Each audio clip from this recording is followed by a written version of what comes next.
અંબાજી મંદિરમાં દાંતાના રાજવી પાસે પૂજા કરવાનો વિશેષ અધિકાર હતો, પરંતુ આ અધિકાર હવે તેમની પાસેથી છીનવાઈ ગયો છે. કોર્ટે દાંતાના રાજવી પરિવારનો વિશેષાધિકાર નાબૂદ કર્યો, જેથી હવે આઠમની પૂજાના દિવસે દર્શનાર્થીઓએ મંદિરની બહાર નહીં રહેવું પડે. તેઓ પણ આઠમની પૂજામાં સહભાગી બની શકશે અને દર્શન કરી શકશે, જેનાથી દાંતાના મહારાજાના અગાઉ આપેલા વિશેષાધિકારો રદ થઈ ગયા છે. હાઈકોર્ટમાં આ કેસ વર્ષોથી ચાલતો રહ્યો છે અને તે અંબાજી મંદિરના માલિકી અને વ્યવસ્થા અધિકારો સાથે સંબંધિત છે.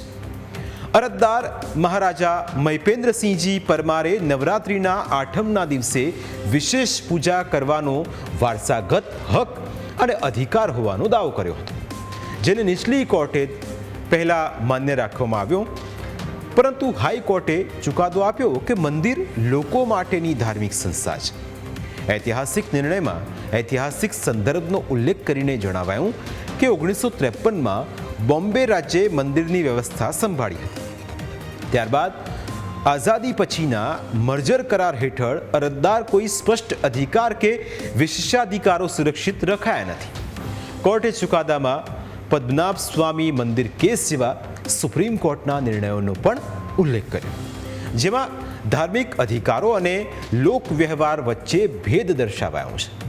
કોર્ટે નિષ્કર્ષ કાઢ્યો કે વિશેષ પૂજાનો દાવો માન્ય નથી, કારણ કે વિશેષાધિકારોનો દાવો લોકોના મંદિરમાં પ્રવેશવાના અધિકારનું ઉલ્લંઘન કરે છે. જોકે દાંતાના વર્તમાન રાજવી રિદ્ધરાજસિંહે હાઈકોર્ટ સામે જ હુંકાર કર્યો છે. તેમણે હાઈકોર્ટના આ ચુકાદાને સનાતન ધર્મ ઉપર મોટો આઘાત ગણાવ્યો છે.